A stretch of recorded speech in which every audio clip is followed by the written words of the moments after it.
नमस्कार, आप देख रहे हैं समाचार वाला टीवी। मैं हूं राज सिंह।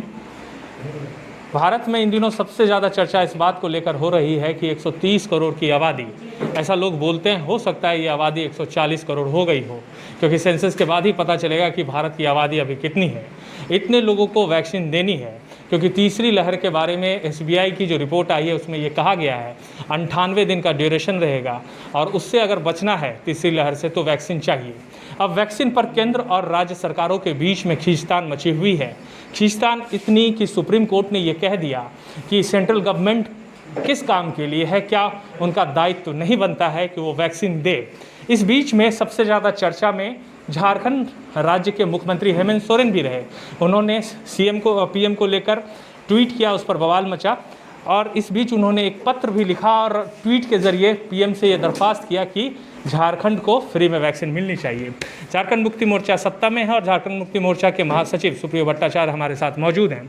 सर, ये बताइए कि वैक्सीन को लेकर जो आम लोग सोचते हैं, 18+ वालों का जो हम लोगों के पास जानकारी है, कई ऐसे ज़िले हैं, रामगढ़ जैसे ज़िले हैं और बहुत सारे ज़िले हैं जहाँ पर स्टॉक नील हो गया है। स्थिति ये है कि 1-2 दिन में वहाँ वैक्सीन नहीं मिलेगा। जानकारी के मुताबिक ये है कि अगर आज वैक्सीन नहीं आता है, आप लोगों को क्या लगता है वैक्सीन को लेकर इतना खींचतान क्यों है?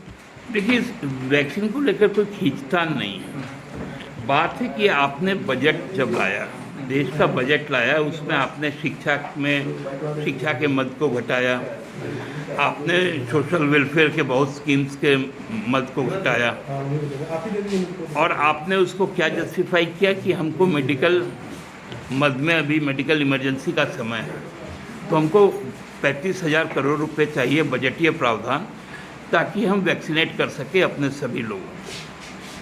यदि चुनाव आयोग का हम लोग आंकड़ा ले लें तो चुनाव आयोग कहता है कि 18 से ऊपर के जो मतदाता हैं वो 91 करोड़ 80 लाख के लगभग 92 करोड़ भारत। और जो बाकी आंकड़े आए हैं, जो NSO का एक और दावा है कि 18 से 45 के बीच में 108 करोड़ लोग, यदि 150 रुपये उसका बेसिक प्राइस है जो सरकार खरीद रही है, केंद्र सरकार, तो 150 रुपये के हिसाब से यदि हम लोग जोड़ लें तो हम लोग मतलब 300 रुपये प्रति व्यक्ति, तो 116 करोड़ लोगों को हम 33,000 करोड़ रुपए में वैक्सीनेट कर सकते हैं। मेरा प्रावधान 35,000 करोड़ का है। हम लोगों ने सोचा ये 33,000 करोड़ इसमें लगेगा और 2,000 करोड़ इसका डेवलपमेंट और अनुसंधान में लगेगा। बाद में जाकर पता चला कि भारत सरकार ने ये हलफनामा दिया है सुप्रीम कोर्ट में कि हमने वैक्सीन के विकास और शोध में 1 रुपया भी नहीं दिया। मतलब वो 2,000 करोड़ रुपए भी आप गए। और आप जो 18 से 44 का, जो मैं कह सकता हूं कि आप सरकारी तौर पे कालाबाजारी कर रहे हैं। आप 150 में खरीद रहे हैं, खरीद के कोटा बांध दे रहे हैं राज्यों को कि तुमको इस तारीख को इतना ही मिलेगा, लेकिन उसके एवज में तुमको 400 और 600 रुपये देना पड़ेगा। तो ये कालाबाजारी तो अब केंद्र सरकार कर रही है, तो विरोध तो उस चीज़ का है। अच्छा, टैरिफ को लेके जो आप बोल रहे हैं, ये एक तरह से टैरिफ का ही मसला है, जिसको लेकर आपके स्वास्थ्य मंत्री बन्ना गुप्ता ने भी केंद्रीय जो स्वास्थ्य मंत्री है उनको एक पत्र भी लिखा था। दरअसल जो आम लोग ये समझना चाहे, जो झारखंड के युवा हैं वो समझना चाहे कि उनको स्लॉट बुकिंग वो करना चाहते हैं, लेकिन उन्हें पता चलता है कि वैक्सीन नहीं है, तो इसकी वजह स्टेट गवर्नमेंट है या फिर सेंट्रल गवर्नमेंट है? जो झारखंडी युवा हैं, झारखंड में रहने वाले युवा हैं, वो क्या समझे? देखिए, स्लॉट अलॉट कहाँ से हो रहा है? कोविन से हो रहा है। कोविन भारत सरकार का पोर्टल है।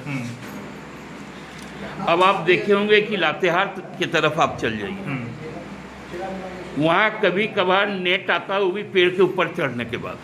वो स्टोरी आप ही किए थे। तो वो कैसे जाके कोविन में स्लॉट बुक करेगा?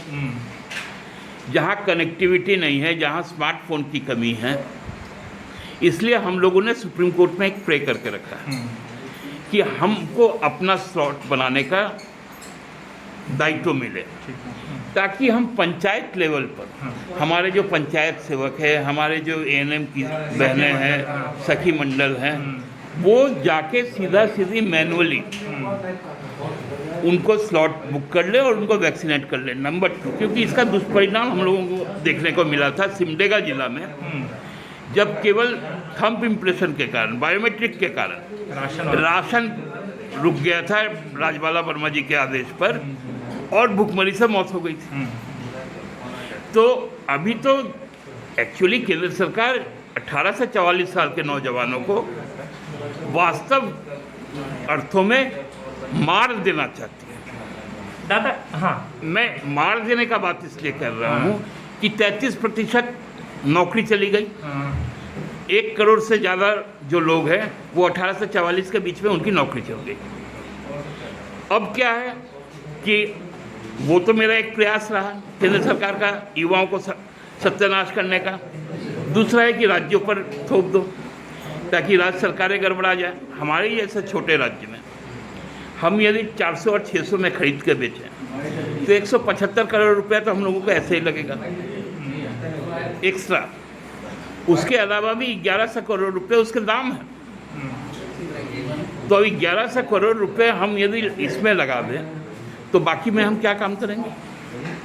तो इसका रास्ता, क्योंकि कल सीएम जब डबल डोज उन्होंने लिया तो उन्होंने जो ट्वीट किया है, जो सोशल मीडिया अकाउंट पर उन्होंने ये एश्योर्ड किया है झारखंड के लोगों से कि हम एक एक व्यक्ति तक जो है वैक्सीन पहुंचाएंगे। लेकिन सेंट्रल गवर्नमेंट का जो अभी रवैया है उसमें ये दिख नहीं रहा है कि रास्ता निकले।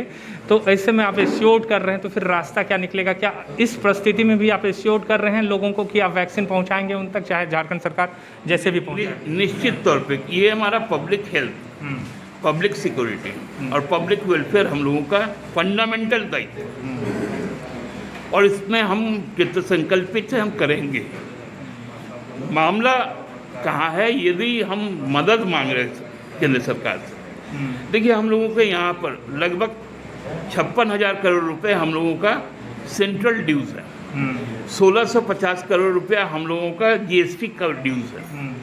आप यदि इतना ही दे दीजिए फिर आप लीजिए ना वैक्सीन का दाम, आप वो भी नहीं देते हैं। आप कालाबाजारी में हमको खरीदना भी बोलते हैं कि आप खरीदिएगा 150 में, हम कर देंगे 600 में, 4 गुना दाम में हम कर देंगे। लेकिन फिर भी हम लोग संकल्पित है कि एक एक व्यक्ति को हम लोग वैक्सीनेट कर पाएँ और इसके लिए हम लोगों ने कुछ बड़े NGOs को अप्रोच किया है, कुछ फाउंडेशंस को अप्रोच किया है, कुछ कंपनियों के CSR फंड के तहत भी आपने CSR के तहत कुछ कॉरपोरेट सेक्टर को भी हम लोगों ने कहा है। तो हमको लगता है कि जब नीयत साफ हो तो रास्ता निकल आता है। बहुत शुक्रिया। ये थे हमारे साथ जेएमएम के महासचिव सुप्रियो भट्टाचार्य। दरअसल पूरे देश में अभी हर राज्य में यही सवाल उठ रहा है। दिल्ली के मुख्यमंत्री अरविंद केजरीवाल ने एक बड़ी कमाल की बात कही थी। उन्होंने कहा था कि अगर देश पर आफत आएगा तो क्या दिल्ली जो है अपने लिए टैंक खरीदेगा या झारखंड अपने लिए गोला बारूद खरीदेगा? सेंट्रल का काम क्या रह जाता है? सुप्रीम कोर्ट ने इसमें बहुत ही जो है एक बात कही है जिसमें ये कहा है कि सेंट्रल गवर्नमेंट का दायित्व क्या है, ये समझने की बात है। खैर, स्टेट और सेंट्रल गवर्नमेंट के बीच का ये मसला लोगों को ये सोचने पर ज़रूर मजबूर कर रहा है कि जब वो वोट देने के लिए कतार में खड़े होते हैं तो उस वक्त क्या ये स्टेट और सेंट्रल का मसला होता है। अब ये देखना होगा कि वैक्सीन को लेकर जो ये अभी चर्चा हो रही है उसका अंत क्या होता है। फिलहाल आपसे एक बार फिर अनुरोध करेंगे, आसपास के वैक्सीन सेंटर पर जरूर जाइए, वैक्सीन जरूर लीजिए, क्योंकि वैक्सीन ही कोरोना से बचाव है।